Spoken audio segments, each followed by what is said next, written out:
आज ही Doubtnut app download करें। Doubtnut पर होगा अब आपके सभी मैथ्स, केमिस्ट्री, फिजिक्स और बायोलॉजी डाउट्स का सफाया। बस अपने क्वेश्चन की फोटो खींचो, उसे क्रॉप करो और तुरंत वीडियो सोल्यूशन पाओ। Download now. Explain the following. A part. Dry chlorine doesn't bleach cloth. Dry clean bleaching में काम क्यों नहीं आता? ठीक है, ड्राई क्लोरीन जो होता है वो ब्लीचिंग में काम क्यों नहीं आता? ठीक है, तो हमें आप ये देखेंगे कि क्लोरीन ब्लीचिंग कब करता है, कब काम आता है। ठीक है, ये पार्ट यहाँ पे ये है कि क्लोरीन जो है, हमारा जो क्लोरीन है, ठीक है, ये कब ब्लीच करता है? ये बस मॉइस्चर के प्रेजेंस में ब्लीच करता है। तो ये बोलेंगे कि chlorine bleaches only in the presence of moisture, only in the presence of moisture, बस मॉइस्चर के प्रेजेंस में ब्लीच करता है। ठीक है, कौन सा रिएक्शन होता होगा? तो रिएक्शन देख लेते हैं कि मॉइस्चर के प्रेजेंस में क्लोरीन क्या करता है।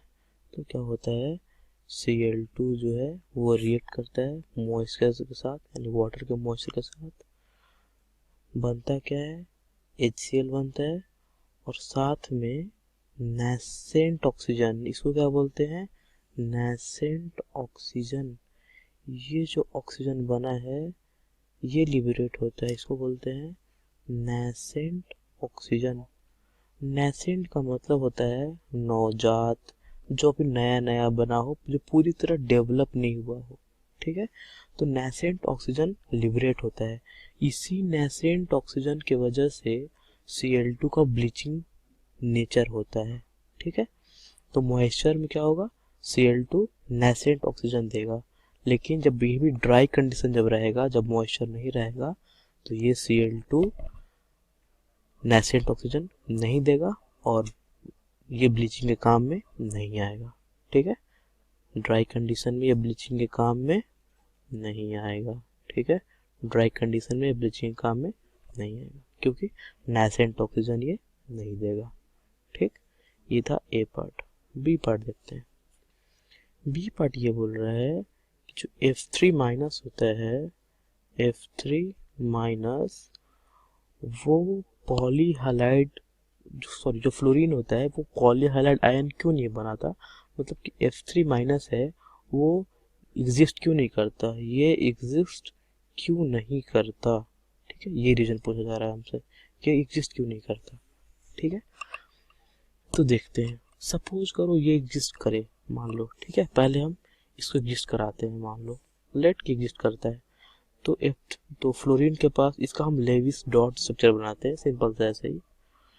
तो फ्लोरीन के आउटर मोस्ट में 7 इलेक्ट्रॉन और एक माइनस चार्ज है, तो हम यहाँ पे 8 शो कर देते हैं, 6 2 8, और 2 फ्लोरीन इसे हम ऐड कर देंगे, बॉन्ड बना देंगे।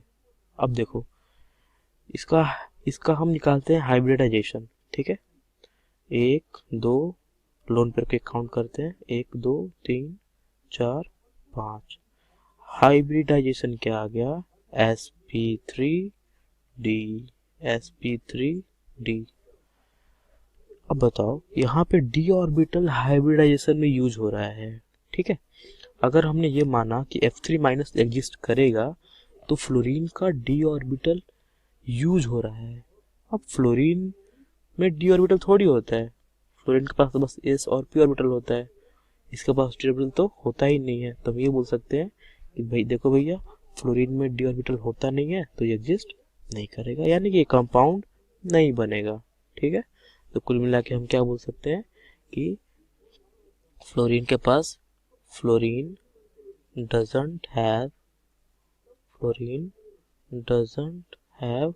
d ऑर्बिटल, ये रीजन दे देंगे।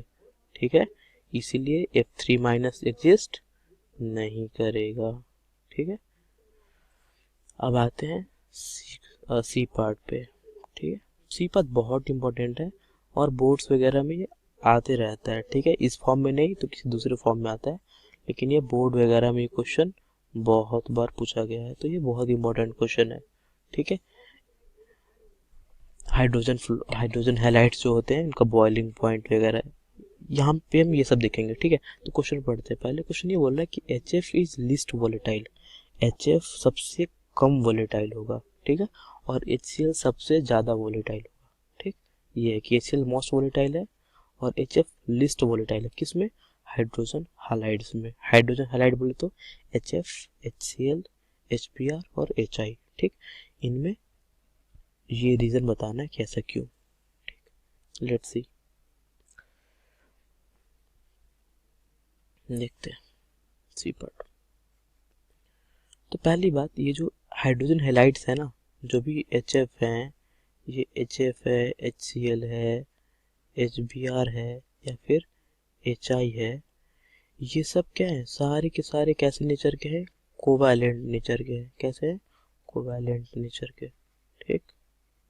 अब हम ये पता है कि कोवैलेंट कंपाउंड्स में जैसे जैसे मॉलिक्यूलर मास बढ़ता है, कोवैलेंट कंपाउंड्स में मॉलिक्यूलर मास जैसे जैसे बढ़ता है वैसे ही वैन डर वाल्स फोर्स बढ़ता है, ठीक है। तो कोवैलेंट कंपाउंड के लिए क्या बोलते हैं कि मॉलिक्यूलर मास जैसे जैसे बढ़ता है वैन डर वाल्स फोर्स बढ़ता है, ठीक है, वैन डर वाल्स फोर्स बढ़ता है, ठीक है। अब van der Waals force of attraction बढ़ेगा तो बॉइलिंग पॉइंट बढ़ेगा, तो वैन डर वाल्स फोर्स बढ़ रहा है, कुल मिला के क्या हम बोलेंगे, बॉइलिंग पॉइंट जो होगा वो बढ़ते जाएगा, ठीक है। ये एक इंफॉर्मेशन था जो हमें याद रखना है, बहुत काम का है, कि मॉलिक्यूलर मास बढ़ेगा तो वैन डर वाल्स फोर्स बढ़ेगा और वैन डर वाल्स फोर्स बढ़ेगा तो बॉइलिंग पॉइंट बढ़ेगा, ठीक। अब जिसकी बॉइलिंग पॉइंट ज़्यादा होगा वो कम वोलेटाइल होगा और जिसकी बॉइलिंग पॉइंट कम होगी वो ज़्यादा वोलेटाइल होगा, ठीक है। ये हुआ। तो अगर हम ऐसे डायरेक्टली बस इसी पॉइंट पे इनका हम बॉइलिंग पॉइंट का ऑर्डर दें तो क्या होगा, बॉइलिंग पॉइंट ऑर्डर क्या होगा, जिसका मॉलिक्यूलर मास ज़्यादा उसका बॉइलिंग पॉइंट ज़्यादा। तो सबसे ज़्यादा बॉइलिंग पॉइंट किसका होगा, HI का, फिर HBr, फिर HCl और फिर HF, ठीक। तो क्या होगा, यहाँ पर ऑर्डर क्या होगा, ऑर्डर होगा HI, फिर HBr, फिर HCl और फिर HF। लेकिन हमें पता है कि HF में क्या होता है, हाइड्रोजन बॉन्डिंग। HF कैसा होता है, इसमें हाइड्रोजन बॉन्डिंग होती है, H बॉन्डिंग होता है HF में, ठीक है। तो H बॉन्डिंग, ये ऑर्डर किसका था, बॉइलिंग पॉइंट का था, ये ऑर्डर किसका था, बॉइलिंग पॉइंट का ऑर्डर था, ठीक। अब HF का बॉइलिंग पॉइंट सबसे ज़्यादा होगा, ठीक है। यानी कि ये हम बोलेंगे कि ये जो हमने ऑर्डर लिखा ना, ये वाला, ये अभी ये ऑर्डर लिखा जस्ट, वो गलत है, ठीक है। गलत क्यों है, अगर हम बस ये पॉइंट से ऑर्डर लिखेंगे कि मॉलिक्यूलर मास ज़्यादा तो बॉइलिंग पॉइंट ज़्यादा, तो हम ये वाला ऑर्डर लिख देंगे। लेकिन इसके बाद हमें ये पता होना चाहिए कि HF जो है उसमें क्या होता है, HF में क्या होता है, हाइड्रोजन बॉन्डिंग होता है, इसमें क्या होता है, H बॉन्डिंग। इसलिए बॉइलिंग पॉइंट का नया ऑर्डर क्या आ जाएगा, बॉइलिंग पॉइंट का नया ऑर्डर क्या आ जाएगा, सबसे आगे आ जाएगा HF, फिर आ जाएगा HI, फिर आ जाएगा HBr और फिर आ जाएगा HCl, ठीक। अब बॉइलिंग पॉइंट का जो ऑर्डर होगा उसका जस्ट उल्टा ऑर्डर क्या होगा, वोलेटिलिटी का, ठीक है। तो वोलेटिलिटी का अगर ऑर्डर लिखना होगा, वोलेटिलिटी का ऑर्डर, अच्छा, जिसका बॉइलिंग पॉइंट ज़्यादा होगा वो कम वोलेटाइल होगा, ठीक, वही बात है। तो सबसे आगे कौन सा हो जाएगा, HCl सबसे ज़्यादा वोलेटाइल, फिर HBr, फिर HI और सबसे लास्ट में HF सबसे कम वोलेटाइल क्यों है, क्योंकि इसमें क्या हो रहा है, H बॉन्डिंग, क्या हो रहा है इसमें, H बॉन्डिंग, ठीक है। ये हमें पता होना चाहिए, ये क्वेश्चन था। क्लास 6 से 12 से लेके नीट, IIT, JEE मेंस और एडवांस के लेवल तक 10 मिलियन से ज्यादा स्टूडेंट्स का भरोसा। आज ही डाउनलोड करें डाउटनेट ऐप या व्हाट्सएप कीजिए अपने डाउट्स 8400 400 400 पर।